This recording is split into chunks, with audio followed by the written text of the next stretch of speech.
UFC Vegas 110 takes place this weekend, and in this video, I'm going to be giving you my exact predictions for how I think every fight on the card is going to play out. So without further ado, let's get into the picks. As always, I like to look at my past week's performance to see what we can improve upon, and at UFC Vegas 109, we went 9-4. So we had Tecia, round 1 KO. I was very confident that fight would actually end in round 1. And it ended in round 1 twice. Tecia gets the KO, eye poke, reverse decision, then Waldo gets the KO. Not sure how I was supposed to predict that one. Daniel Frunza, he was an underdog pick. I thought if it stayed standing, he would have a chance to beat Radke. Radke went full Torres Finney. Not much I can do about that one. Chang Ho Lee against Timmy Kwamba. I thought if he mixed in the grappling, he would be the better grappler. Turns out Kwamba is actually the better grappler. I should have seen that one coming. And Ariana Carnelosi, that was simply just a pick against Talita Alencar. I still am convinced that Talita Alencar is not good whatsoever. I don't think her striking is that good. And I think in the future, when Alencar gets a good opponent, we're going to fade her, and it's going to be very profitable. As for the bets, we were profitable. Plus 0.16 units. Profit is profit. I see green, I get mean. You know what I mean? Like, we went 3-4 on the bets, but the bets were all basically plus money. So if you tailed, you made a slight profit. Let's see how we do at UFC Vegas 111. First off, before we get into the card, there have been an insane amount of cancellations. Let's get into it. Austin Bashi and Jamall Emmers gets canceled. Jamall Emmers is now fighting Hyder Amil. Daria Zelennikova, Luana Santos gets canceled, and I believe Santos is fighting next week against Melissa Croden. Yanez and Quinones gets canceled. Yanez was going to be free, he told me on Twitter himself. Robert Valentin and Jackson McVeigh gets canceled, as well as Jackson McVeigh and Dante Johnson, so not going to see any of those guys. And Luana Santos and Croden, like I said, is taking place next week. So, pretty weak card, not gonna lie. The fights, though, there's a lot on paper that looks entertaining, so let's get into it. First fight of the card is Miles Johns taking on Daniel Marcos. Bit of a weird matchup here because, simply speaking, I do not see a path to victory for Miles Johns. I tried for the underdog pick here, but if you just look at his resume, yes, he can mix in takedowns, but can he do that against Marcos, who has an 84% takedown defense? I don't think that's going to work. Yes, Miles Johns can land a big punch that can potentially knock someone out, but can he do that against Daniel Marcos? Well, Marcos has very good striking defense, so I don't think that's going to happen. And on the feet, I think Daniel Marcos is going to be way more technical, he's going to be way quicker, and he's going to throw with more volume. So with all that being said, even though both of these guys are split decision merchants, I'm still going to lean Daniel Marcos to win this by decision. He's actually one of my more confident picks on the card, simply because I tried every angle to pick Miles Johns here. I just can't get to him. I mean, I don't think he's going to knock out Marcos. He's not going to take down Marcos, and he's not going to land with more volume. So I like Marcos by decision. Next fight on the card is Tecia Pennington taking on Denise Gomes. Tecia Pennington, decision merchant. She is 2-0 to the finish. Every other fight that she has been in has gone to the scorecards, and a majority of them she keeps very close. Whether she loses by split, she wins by split, it could be a majority decision. Tecia Pennington is just simply good at keeping fights close, but in this matchup against Denise Gomes, Gomes is going to be 11 years younger. That's going to be huge. She's going to be way quicker on the feet.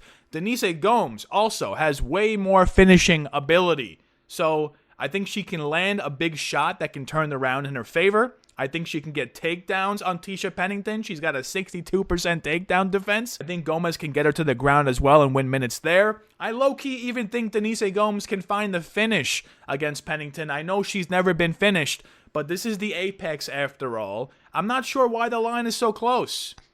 I mean, Denise Gomes seems like the no-brainer obvious pick, but Tecia does keep fights close. With all that being said, I'm going with Denise Gomes to win by decision. I can easily see her finding the sub on the ground, maybe even getting a knockout punch on Tecia.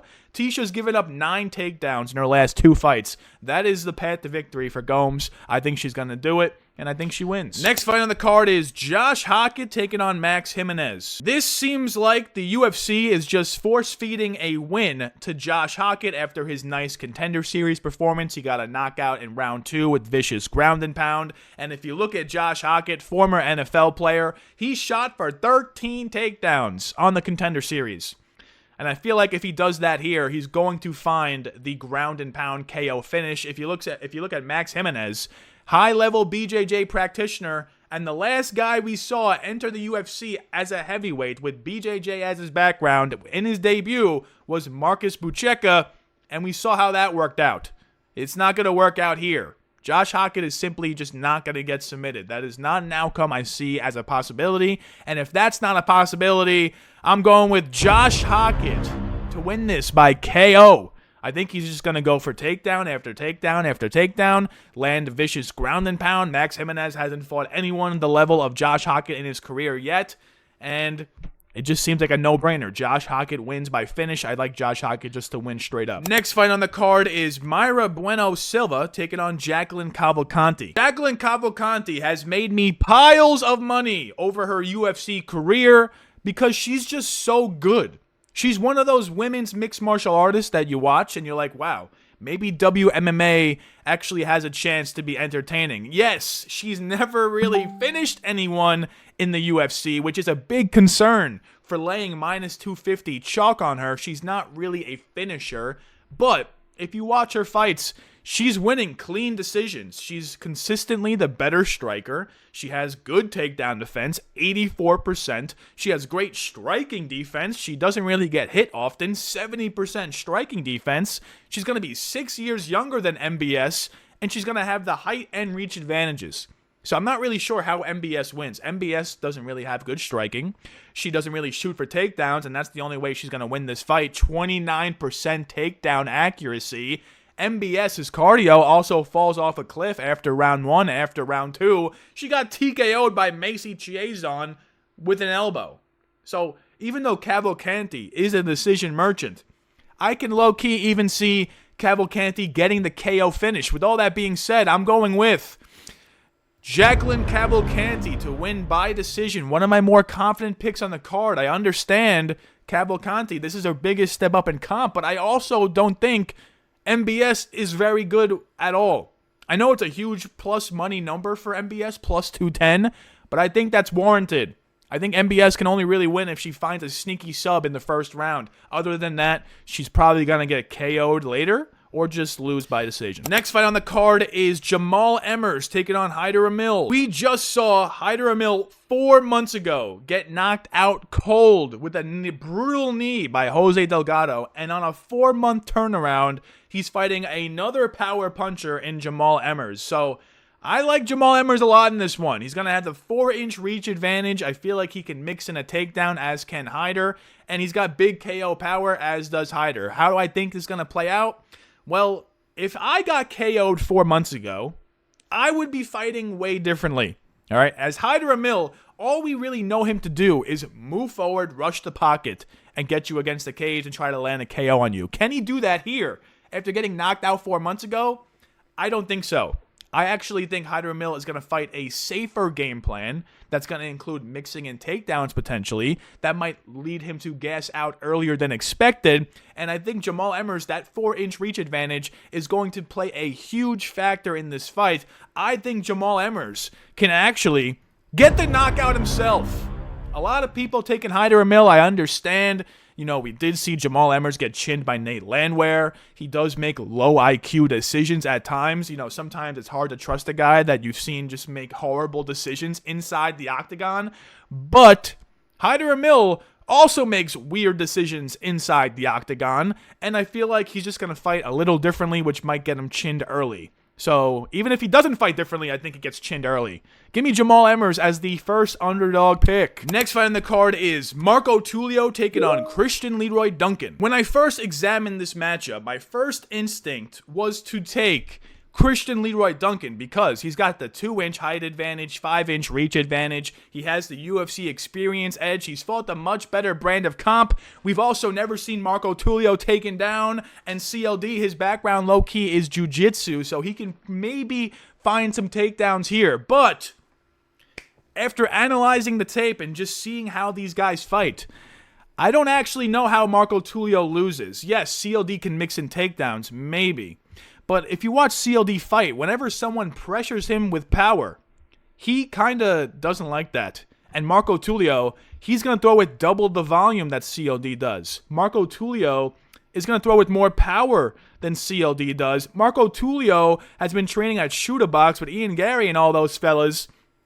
And he's been making pretty good IQ decisions in the octagon lately. So with all that being said, you know, a lot of the outlier factors would make you believe CLD wins this. But I honestly think Marco Tulio actually does. By decision. I think he can outpoint Leroy Duncan. And I think he's going to land bigger shots on him that's going to cause CLD to potentially crumble. I understand CLD, it does have, you know, big size advantages. That was something I looked at that I was like, damn, he might actually win this because he's huge. But he's just a little too slow on the feet compared to Tulio, in my opinion. And I think a lot of my picks on this card come down to who I think is just quicker on the feet. And in this one, I think Tulio is. Next fight on the card is Ricky Simón taking on Raoni Barcelos. You might take Raoni Barcelos in this matchup because he's on a 3-fight winning streak. He's got an 85% takedown defense, so Ricky Simón probably won't have takedown success. And this is kind of a step down in comp for Raoni Barcelos after beating Cody Garbrandt, after beating Peyton Talbot. Ricky Simón, on the other hand, the way I look at this fight is this. If both guys have super high takedown defense, I don't think either guy's getting a takedown, all right? So let's just take that out of the equation. If this were to be a stand-up battle, Barcelos does throw with more volume, but he is 38 years old, and it is bantamweight. Ricky Simón, 2-fight winning streak. He's looked pretty good in his recent fights. Against Smotherman, he just took him down controlled. Against Javid Basharat, landed a big shot. We've seen Barcelos crumble to a big shot against, you know, Umar Nurmagomedov and one other guy I'm forgetting. But it also just feels like the UFC wants Barcelos to lose. You know, at 38 years old, on a 3-fight winning streak against some pretty good guys, you would think Barcelos is going to fight someone in the top 15. But no, they're giving him Ricky Simón. It almost seems like they want Ricky Simón to be the better prospect going forward over Barcelos. So with all that being said, in a stand-up battle, I think Ricky Simón can land the bigger shots. In the stand-up battle, I think Ricky Simón will have more success mixing in the takedowns. And for all that reasons, I'm going with Ricky Simón, bink, to win by decision. Not really a confident pick, but I also am not confident in picking a 38-year-old Barcelos against someone that I think actually has a pulse. So yeah, Ricky Simón it is. Next fight on the card is Ismael Bonfim taking on Chris Padilla. Chris Padilla, this is his now, I think, 4th fight in a row in the UFC where he's been an underdog. And I honestly think there's a reason for that. Yes, he's won all 3 fights as an underdog prior to this, but there's a reason he's continuously the underdog. It's because he's very slow on the feet. His striking, it is powerful, but he's slow. And his takedowns only work against people with no takedown defense. Bonfim has 76% takedown defense. So with that being said, if this were to stay standing, Bonfim's going to throw with more power. Bonfim's going to throw with more volume. It's that simple. I think Bonfim is also just a quicker, better striker. And Padilla's going to need to get takedowns to look like a favorite in this matchup, to even have a chance at winning in this matchup. Padilla also absorbs a lot of strikes on the feet compared to Bonfim, and Bonfim has a very aggressive style. Also, it just seems like the UFC is setting up Bonfim for a W here, considering his brother is in the main event. That's just a tinfoil hat theory. But with all that being said, I know Padilla is a pretty good underdog pick this week. I see it on Twitter, a lot of people taking him because he's cashed 3 times in a row as a dog. But I'm going with Ismael Bonfim to win by decision. Wouldn't be surprised if he finds the knockout blow. So, yeah, let's go. BONFIM Bro number 1. Next fight on the card is Muslim Salikhov taking on Uros Medic. Muslim Salikhov, 3-fight winning streak. 2 of those fights were as a big underdog. He's also on a 2-fight KO winning streak, with both of those KOs coming in round 1. So, with all that being said, getting plus money for a guy like that, you might instantly just take it. You might instantly bet Muslim Salikhov because of all those factors, and he's going against someone in Uros Medic who simply is not going to shoot a takedown on him. We know this will be a stand-up battle. Muslim Salikhov tends to win stand-up battles. He's a karate merchant. His karate style with the spinning attacks tends to work on a lot of people. But I will say, chinned by Randy Brown. I don't like that. He got chinned by Li Jing Liang. I don't like that. And it seems like everyone and their mother and grandmother is on Muslim Salikhov. 75% of Tapology is picking this man to win. With all that being said, Medic is going to be way bigger. He's going to be taller and longer. He's going to be 9 years younger. He's going to throw with more volume. And he's also a southpaw fighting an orthodox. Usually the southpaws come through because they got sneaky striking. With all that being said, he's never been to a decision either. He did get nearly chinned by Matthew Semmelsberger, Gilbert Urbina, Punahele Soriano. But those fighters are way different than Muslim Salikhov. Salikhov is not rushing in. Salikhov's a counter fighter. And Uros Medic, being longer and taller, I think he's going to find the KO on Salikhov. What I like in this fight is actually over 1.5 plus money right now. And over 1.5 in a Muslim Salikhov fight is almost a must bet. I actually love that a lot. As for the pick, I'm going with Uros Medic round 3 KO. I think Medic can even find a decision victory. Salikhov is straight up a counter fighter. So if Medic decides to just pick him apart at range for 3 rounds, he's going to win a decision. And if Medic decides to rush in at some point, I think he'll find the KO. Next fight on the card is Matt Schnell taking on Joseph Morales. This is very simple to me. Matt Schnell has been finished in all 7 of his UFC losses. Joseph Morales is 7-0 to the sub, 2-1 to the KO. He just won against Alibia Diris as a big underdog, and he won the Ultimate Fighter because of that. We saw he has great back takes. He's got a nasty submission ability. He's got good ground and pound. I think ever since this guy took his long layoff from the UFC years ago, he came back, he reworked his tools, and I think in this one, Joseph Morales is going to find the finish. I'm going with sub. I think he could find the KO. Matt Schnell really is that chinny. And I think he's going to find the sub. Even it could be like some type of club and sub where he knocks down Schnell and Schnell puts himself in a guillotine. Morales finds the sub. I think that's going to happen. I've picked Matt Schnell in the past.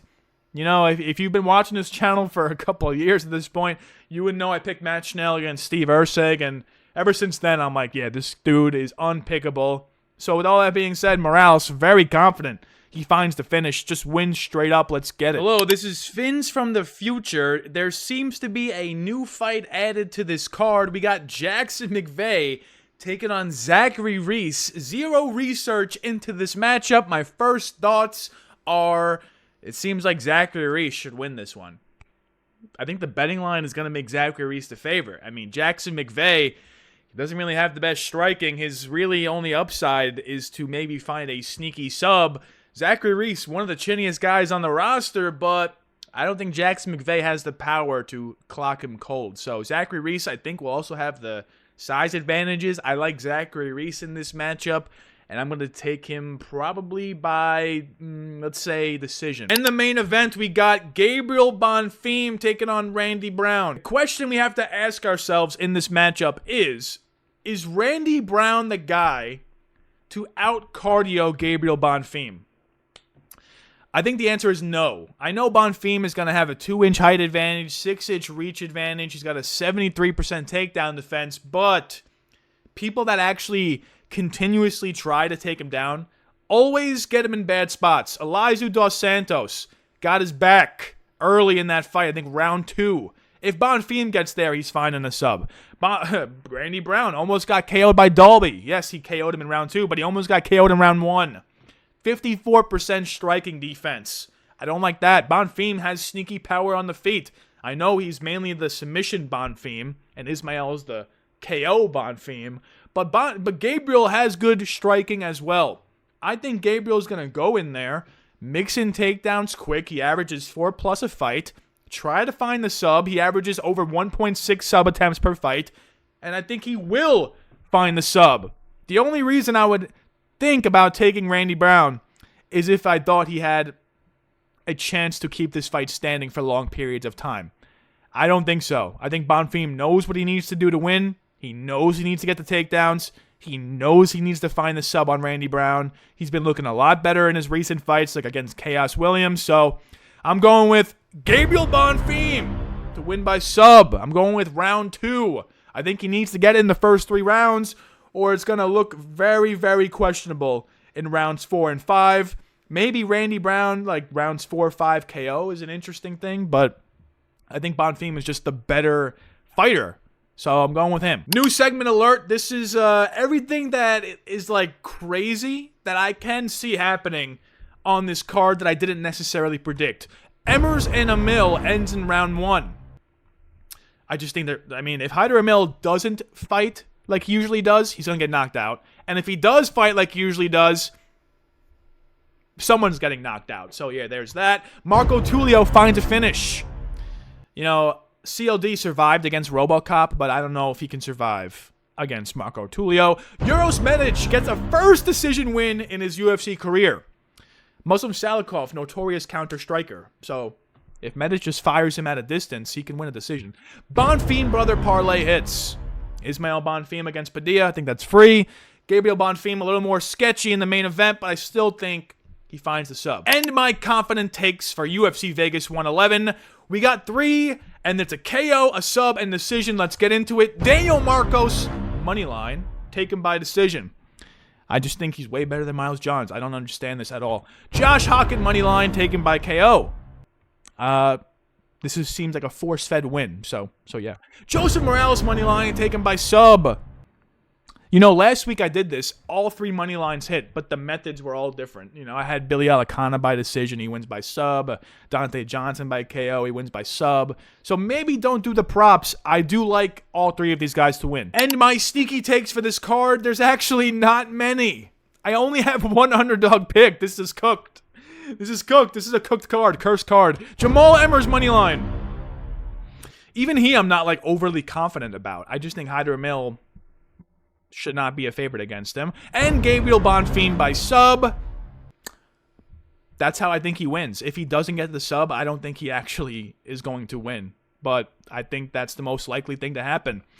So yeah, I hope you guys enjoyed the video. Leave a like, comment me your favorite underdog this week. I only have 1 picked. I know Salikhov is a public sheepdog. Chris Padilla, I know a lot of people are taking him. Randy Brown, I was tempted to take myself.